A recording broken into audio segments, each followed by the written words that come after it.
All right, so I'm doing this 30 thing and it's past my bedtime. It's 10:40. I'm exhausted. I'm working from bed. And you know what? I'm doing actually a video in my PJs. Who cares, right? All right, so let's get to the point so I can go to bed. Um, I want to talk about what happens when homeowners leave forbearance plans. What the heck is forbearance? Look, just watch the other videos. Let's just go and just get this done with. All right, so I want to tell you guys what happens with the with a few when people are leaving forbearance this year. Back in 2008, 2012, there was a lot of mistakes going on. So, okay, I'm I'm taking this from KMC Keeping Current Matters. Almost 30% of borrowers in forbearance are still current on their mortgage payments. So you're good. You're good. But keep in mind, you got to check that interest rate because when you check that interest rate, I had a client that their interest rate with a forbearance went up to 8%. So check on that.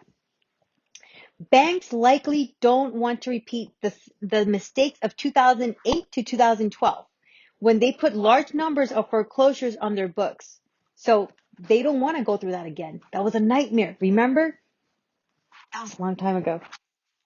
Okay, so this time, many will instead negotiate a modification plan with a borrower, which will enable households to maintain ownership of the home. Okay, when you guys make these modifications, please make sure that you guys know, understand, and talk to a lender that knows about this.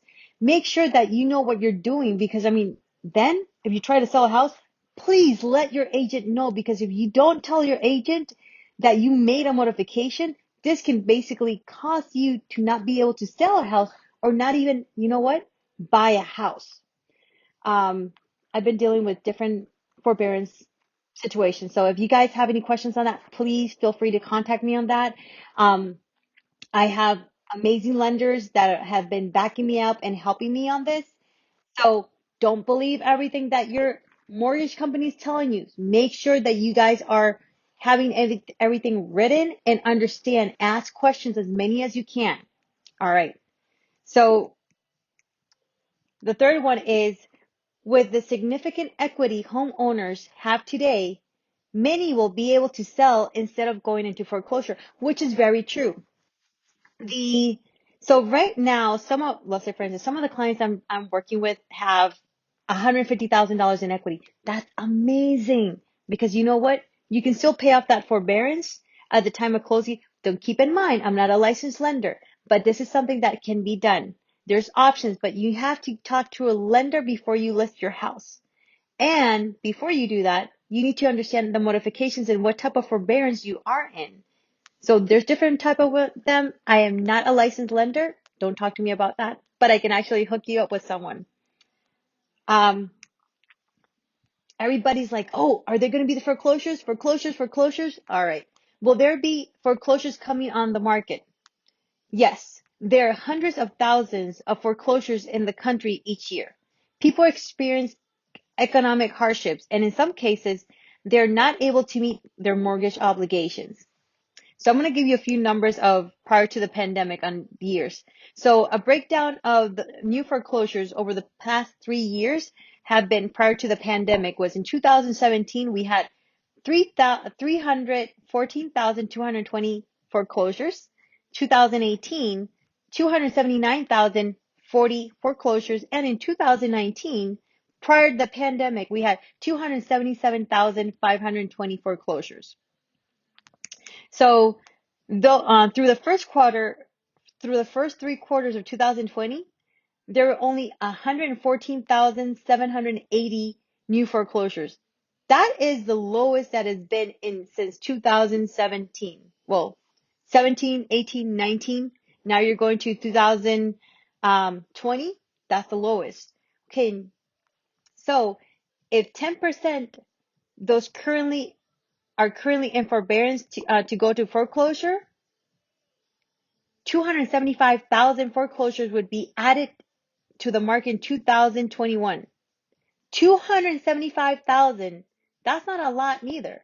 That's less between 2017 prior to the pandemic. So what are we talking about? Foreclosures? People don't depend on foreclosures. Um, so that would be an average year as the numbers shown above. Okay, so what happens if the number is more than 10%? So if we do experience a higher foreclosure rate from those in forbearance, most experts believe that the current housing will be easily absorb the excess of inventory. So we enter in 2020 with 1,210,000 single family homes available for purchase. So at the same time, that was low and problematic. So we're having a shortage of houses, low inventory. The market was experiencing high buyer demand, and we needed more houses to meet that demand. But now we're entering 2021 with 320,000 fewer homes for sale. So that means we are still in a shortage. While the buyer demand remains extremely strong, this means the housing market has the capacity to soak up the inventory, a lot of inventory. So if you're looking for foreclosures,